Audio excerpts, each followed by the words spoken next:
My name is Meghan Lazlo. I'm a registered dietitian nutritionist and I have a board certification in oncology nutrition. I became interested in nutrition because I was interested in cooking and food, and I had a love of food science. My interest in health came later. I was more involved with food and the culinary application of nutrition before I was interested in working in oncology. I became so interested in all of the research that was coming out in this area specifically. It's constantly changing. We're learning more about cancer every day and the role that diet can play for cancer prevention, during cancer treatment, and also for cancer survivorship. There's not one type of diet that every cancer patient should have. Diet absolutely varies depending on the type of cancer that someone has.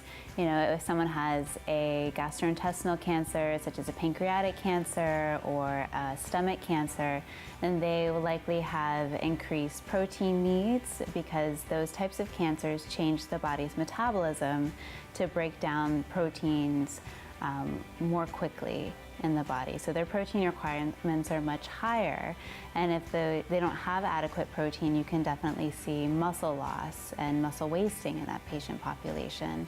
Whereas on the other end of the spectrum, a breast cancer patient or a prostate cancer patient may have decreased energy requirements and decreased protein needs because of the changes to their body's metabolism due to the cancer itself or the cancer treatment. So the needs do vary among those populations. The alkaline diet is based upon observational research that shows that cancer cells do not thrive in an alkaline medium, and that cancer cells create an acidic environment within the body. The alkaline diet itself consists of avoiding animal proteins, avoiding refined grains and certain nuts for the purpose of making the body more alkaline. But what happens when someone follows this diet is they create a lot of alkaline byproducts in the body, and that can make the urine more alkaline, but it doesn't change the pH of the blood. You know, we have certain buffer systems within the body that are within the kidneys and the lungs that control acid-base balance. And when there's an excessive amount of alkaline byproducts, it doesn't change the pH of the blood. You can only change the pH of the urine and maybe the pH of the saliva, but the blood pH has to be maintained within a certain range for homeostasis in the body. If blood pH were to be out of that range, it would indicate severe respiratory or renal failure for somebody. Well, you're not going to become too alkaline because of diet. It's impossible. The vegan diet cannot cure or treat cancer.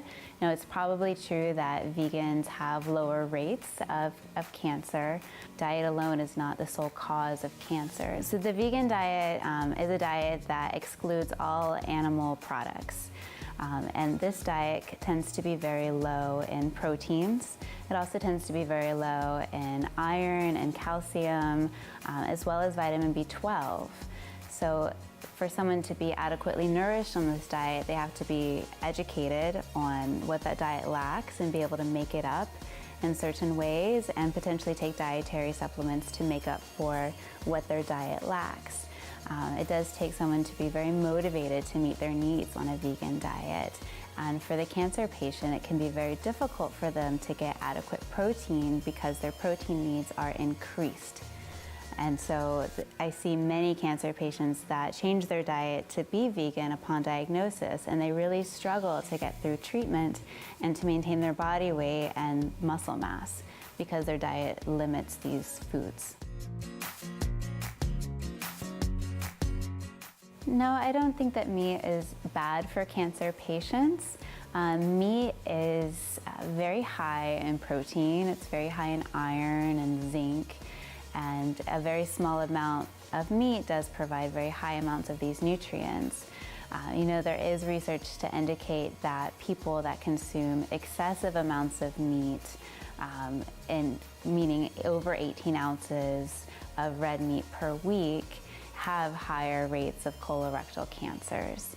And there's also research to show that people that consume processed meats, meaning salami and bacon and prosciutto, And deli meats like turkey deli and bologna also have higher rates of colorectal cancer and stomach cancer.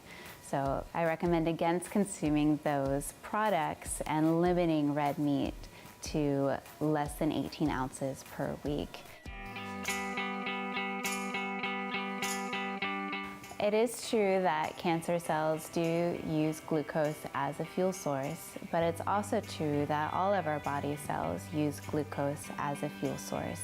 When we consume carbohydrates in the form of fruits or starchy vegetables, grains, or milk, our bodies turn those carbohydrates into glucose that circulates in our bloodstream and is taken up by our body's cells to be used as a source of energy. Cancer cells have increased uptake of glucose, so they have higher rates of glucose consumption.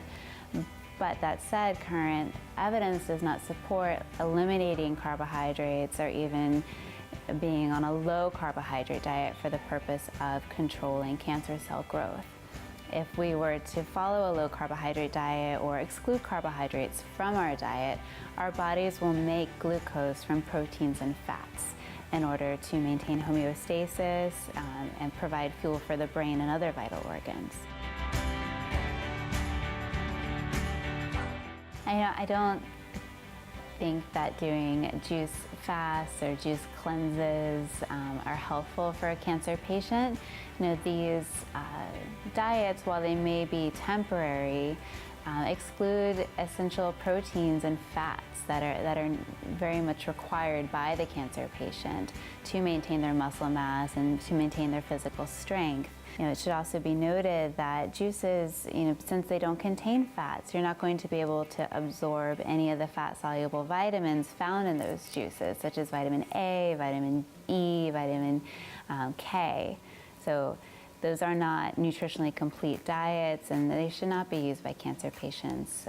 Doing a juice fast or a juice cleanse doesn't serve the cancer patient population. The raw food diet it can be fine for a cancer patient, and some proponents of the raw food diet do allow food to be cooked to certain temperatures, which could increase the bioavailability of some nutrients.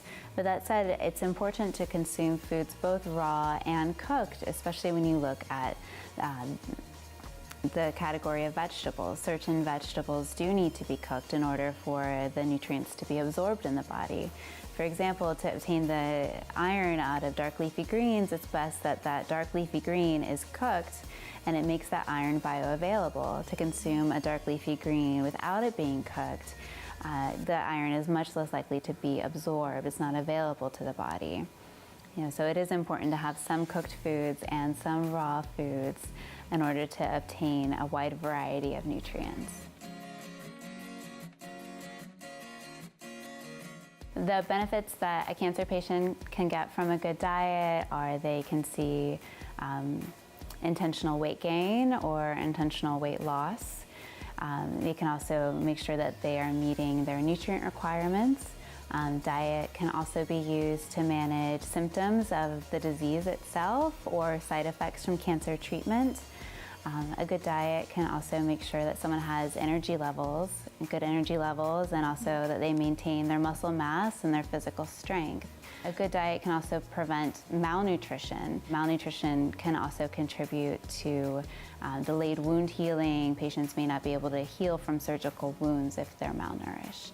The current scientific research does not support the idea that diet alone can treat or cure any cancer.